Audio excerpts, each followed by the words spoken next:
حضرت صلی اللہ علیہ وآلہ وسلم پر وحی کا ابتدائی دور اچھے سچے پاکیزہ خوابوں سے شروع ہوا۔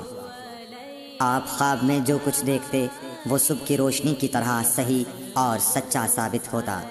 پھر من جانب قدرت آپ تنہائی پسند ہو گئے اور آپ نے غار حرا میں خلوت نشینی اختیار فرمائی اور کئی دن اور رات وہاں مسلسل عبادت اور یاد الہی و ذکر میں مشغول رہنے لگے۔ جب تک گھر آنے کو دل نہ چاہتا توشہ ہمراہ لیے ہوئے وہاں رہتے۔ توشہ ختم ہونے پر ہی اہلیہ محترمہ حضرت خدیجہ رضی اللہ تعالی عنہا کے پاس تشریف لاتے اور کچھ توشہ ہمراہ لے کر پھر وہاں جا کر خلوت گزین ہو جاتے۔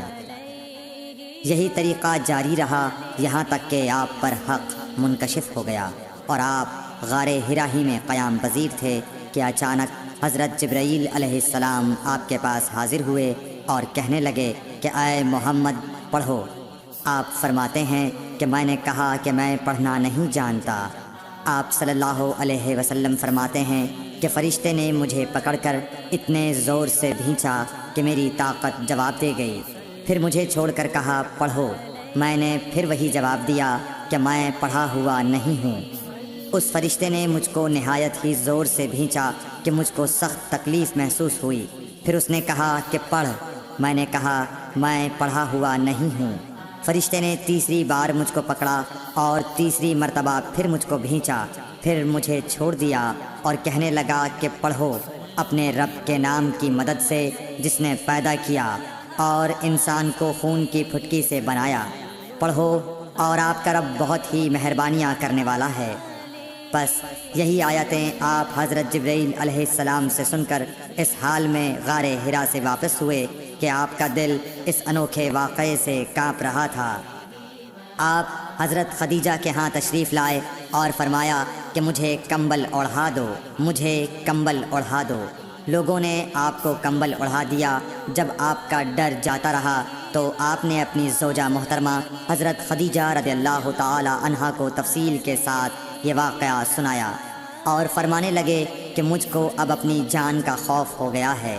آپ کی اہلیہ محترمہ حضرت خدیجہ رضی اللہ تعالی عنہا نے آپ کی ڈھارس بندھائی اور کہا کہ آپ کا خیال صحیح نہیں ہے۔ اللہ کی قسم آپ کو اللہ کبھی رسوا نہیں کرے گا۔ آپ تو اخلاق فاضلہ کے مالک ہیں۔ آپ تو کنبہ پرور ہیں، بے کسوں کا بوجھ اپنے سر پر رکھتے ہیں، مفلسوں کے لیے آپ کماتے ہیں، مہمان نوازی میں آپ بے مثال ہیں اور مشکل وقت میں آپ امر حق کا ساتھ دیتے ہیں۔ ایسے اوصاف حسنہ والا انسان یوں بے وقت ذلت و خواری کی موت نہیں پا سکتا۔ پھر مزید تسلی کے لیے حضرت خدیجہ رضی اللہ تعالی عنہا آپ کو ورقہ بن نوفل کے پاس لے گئیں جو ان کے چچا زاد بھائی تھے اور زمانہ جاہلیت میں نصرانی مذہب اختیار کر چکے تھے اور عبرانی زبان کے کاتب تھے۔ چنانچہ انجیل کو بھی حسب منشائے خداوندی عبرانی زبان میں لکھا کرتے تھے۔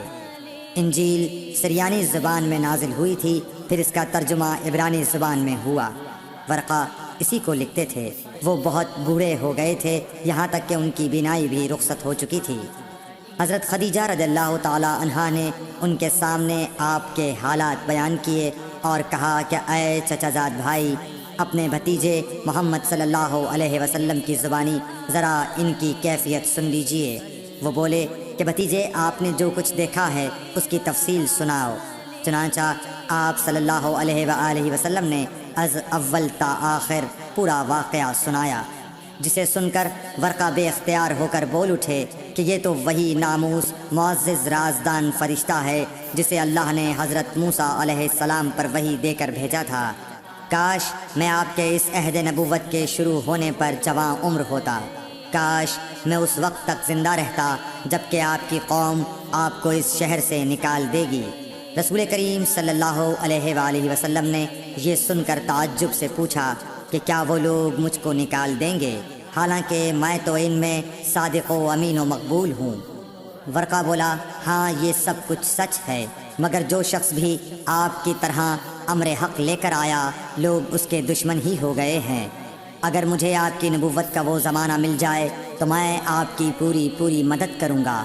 مگر ورقہ کچھ دنوں کے بعد انتقال کر گئے۔ پھر کچھ عرصے تک وحی کی آمد موقوف رہی۔